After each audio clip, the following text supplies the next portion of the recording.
Members of the Congress, it is my great privilege, and I deem it a high honor and personal privilege, to present to you Her Excellency Corazon Aquino, President of the Republic of the Philippines.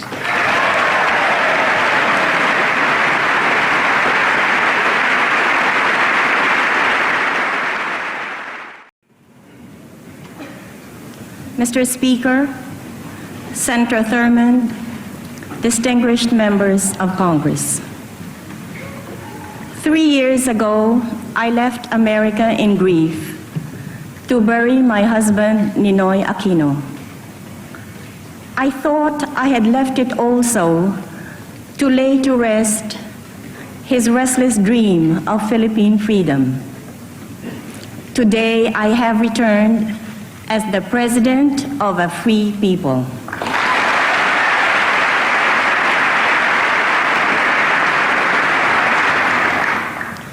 In burying Ninoy, a whole nation honored him by that brave and selfless act of giving honor. A nation in shame recovered its own. A country that had lost faith in its future found it in a faithless and brazen act of murder. So in giving we receive, in losing we find, and out of defeat we snatched our victory. For the nation, Ninoy became the pleasing sacrifice that answered their prayers for freedom. For myself and our children, Ninoy was a loving husband and father. His loss, 3 times in our lives, was always a deep and painful one. 14 years ago this month was the first time we lost him.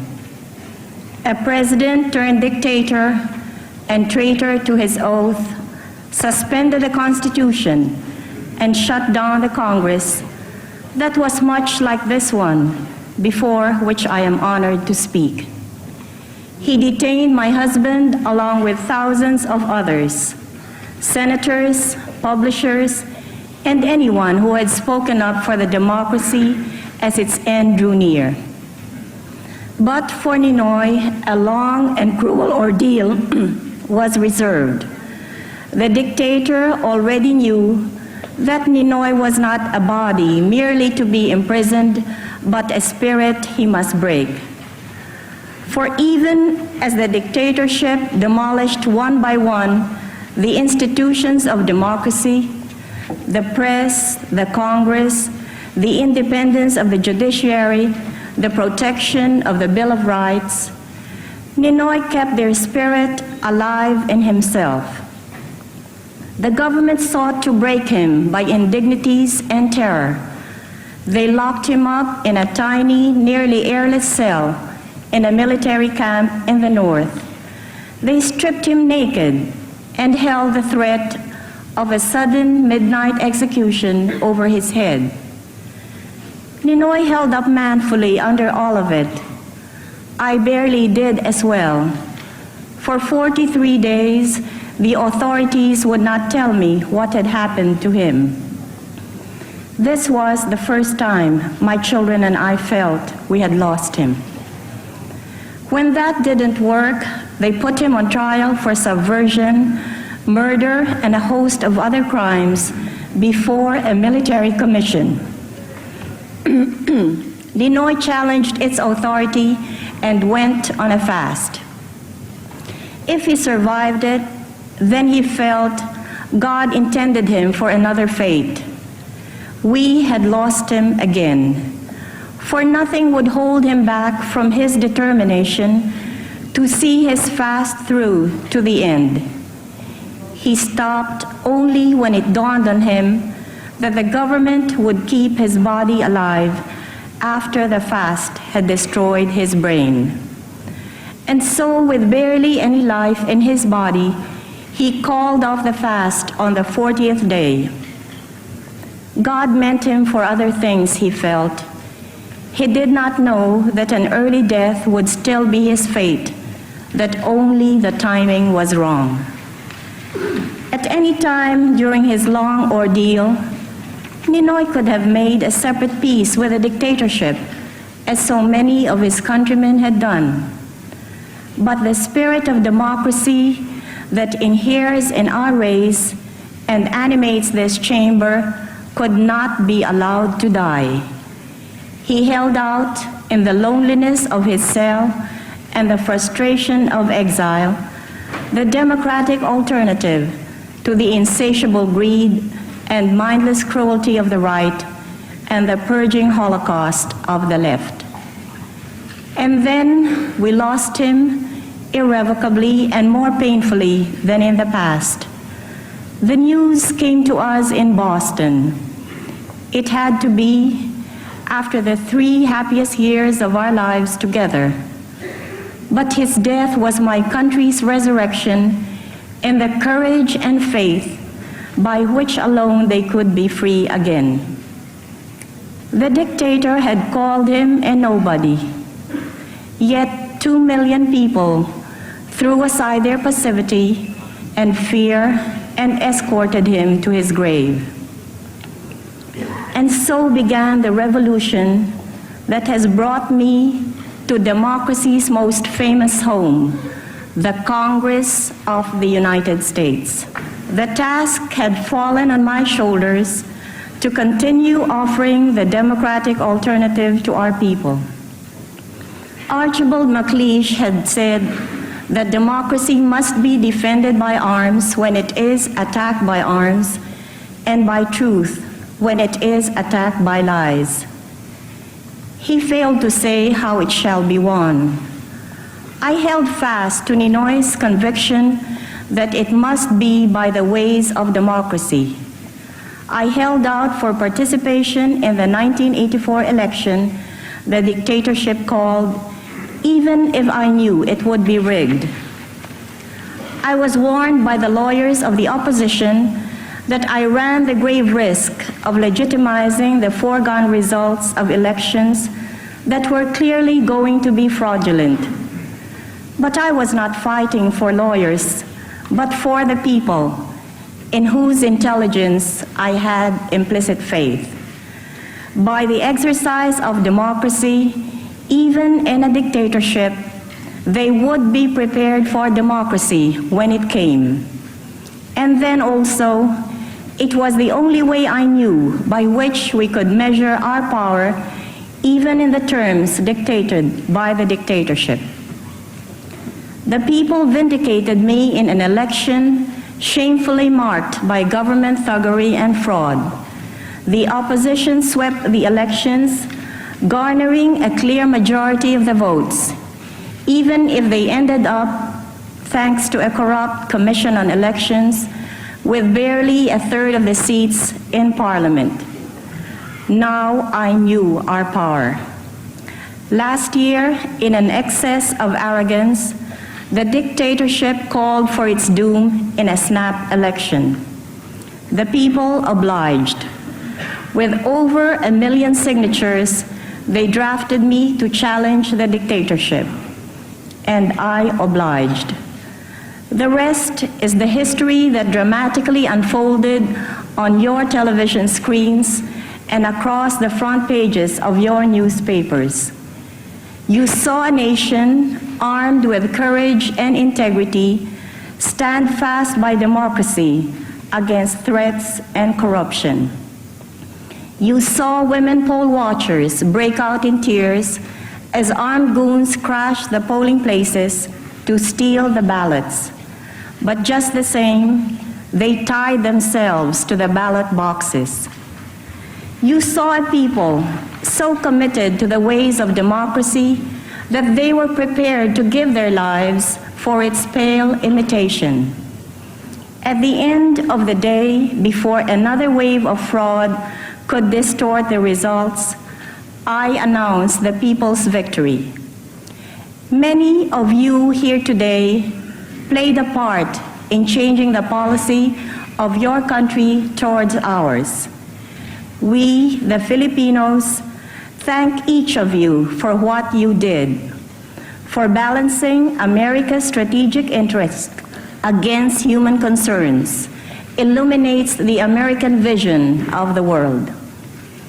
The co-chairman of the United States Observer Team, in his report to the President, said, "I was witness to an extraordinary manifestation of democracy on the part of the Filipino people. The ultimate result was the election of Mrs. Corazon Aquino as President and Mr. Salvador Laurel as Vice President of the Philippines. When a subservient parliament announced my opponent's victory, the people then turned out in the streets and proclaimed me the President of all the people. And true to their word, when a handful of military leaders declared themselves against the dictatorship, the people rallied to their protection. Surely the people take care of their own. It is on that faith and the obligation it entails that I assumed the presidency. As I came to power peacefully, so shall I keep it. That is my contract with my people and my commitment to God. He had willed that the blood drawn with the lash shall not in my country be paid by blood drawn by the sword, but by the tearful joy of reconciliation. We have swept away absolute power by a limited revolution that respected the life and freedom of every Filipino. Now we are restoring full constitutional government. Again, as we restore democracy by the ways of democracy, so are we completing the constitutional structures of our new democracy under a constitution that already gives full respect to the Bill of Rights. A jealously independent Constitutional Commission is completing its draft, which will be submitted later this year to a popular referendum. When it is approved, there will be elections for both national and local positions. So within about a year from a peaceful but national upheaval that overturned a dictatorship, we shall have returned to full constitutional government. Given the polarization and breakdown we inherited, this is no small achievement. My predecessor set aside democracy to save it from a communist insurgency that numbered less than 500. Unhampered by respect for human rights, he went at it with hammer and tongs. By the time he fled, that insurgency had grown to more than 16,000. I think there is a lesson here to be learned about trying to stifle a thing with the means by which it grows. I don't think anybody in or outside our country concerned for a democratic and open Philippines doubts what must be done. Through political initiatives and local reintegration programs, we must seek to bring the insurgents down from the hills, and by economic progress and justice, show them that which the best intentioned among them fight. As President of all my people, I will not betray the cause of peace by which I came to power. Yet equally and again, no friend of Filipino democracy will challenge this. I will not stand by and allow an insurgent leadership to spurn our offer of peace and kill our young soldiers and threaten our new freedom. Yet I must explore the path of peace to the utmost, for at its end, whatever disappointment I meet there is the moral basis for laying down the olive branch of peace and taking up the sword of war. Still, should it come to that, I will not waver from the course laid down by your great liberator. with malice towards none, with charity for all, with firmness in the right as God gives us to see the right. Let us finish the work we are in, to bind up the nation's wounds, to care for him who shall have borne the battle, and for his widow and for his orphans, to do all which may achieve and cherish a just and lasting peace among ourselves and with all nations. Like Abraham Lincoln, I understand that force may be necessary before mercy. Like Lincoln, I don't relish it. Yet I will do whatever it takes to defend the integrity and freedom of my country. Our $26 billion foreign debt. I have said that we shall honor it. Yet the means by which we shall be able to do so are kept from us. Many of the conditions imposed on the previous government that stole this debt continue to be imposed on us who never benefited from it. And no assistance or liberality commensurate with the calamity that was visited on us has been extended. Yet ours must have been the cheapest revolution ever. With little help from others, we Filipinos fulfilled the first and most difficult condition of the debt negotiation, the full restoration of democracy and responsible government. Elsewhere and in other times of more stringent world economic conditions, Marshall Plans and their like were felt to be necessary companions of returning democracy. When I met with President Reagan, we began an important dialogue about cooperation and the strengthening of friendship between our two countries.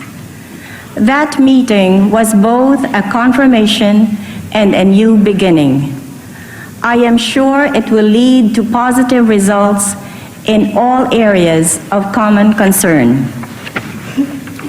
Today, we face the aspiration of a people who had known so much poverty and massive unemployment for the past 14 years, and yet offer their lives for the abstraction of democracy. Wherever I went in the campaign, slum area or impoverished village, they came to me with one cry: democracy.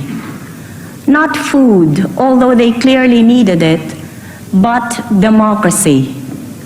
Not work, although they surely wanted it, but democracy. Not money, for they gave what little they had to my campaign. They didn't expect me to work a miracle that would instantly put food into their mouths, clothes on their back, education in their children, and give them work that will put dignity in their lives. But I feel the pressing obligation to respond quickly as the leader of a people so deserving of all these things. We face a communist insurgency that feeds on economic deterioration, even as we carry a great share of the free world defenses in the Pacific. These are only two of the many burdens my people carry, even as they try to build a worthy and enduring house for their new democracy that may serve as well as a redoubt for freedom in Asia. Yet no sooner is one stone laid than two are taken away. Half our export earnings, $2 billion out of $4 billion, which is all we can earn in the restrictive markets of the world, must go to pay just the interest on a debt whose benefit the Filipino people never received. Still, we fought for honor, and if only for honor, we shall pay. And yet, should we have to wring the payments from the sweat of our men's faces and sink all the wealth, piled up by the bondsman's 250 years of unrequited toil. Yet, to all Americans, as the leader of a proud and free people, I address this question: has there been a greater test of national commitment to the ideals you hold dear than that my people have gone through? You have spent many lives and much treasure to bring freedom to many lands that were reluctant to receive it. And here you have a people who want it by themselves and need only the help to preserve it. 3 years ago, I said, "Thank you, America, for the haven from oppression and the home you gave Ninoy, myself, and our children, and for the 3 happiest years of our lives together." Today I say, join us, America, as we build a new home for democracy, another haven for the oppressed, so it may stand as a shining testament of our 2 nations' commitment to freedom.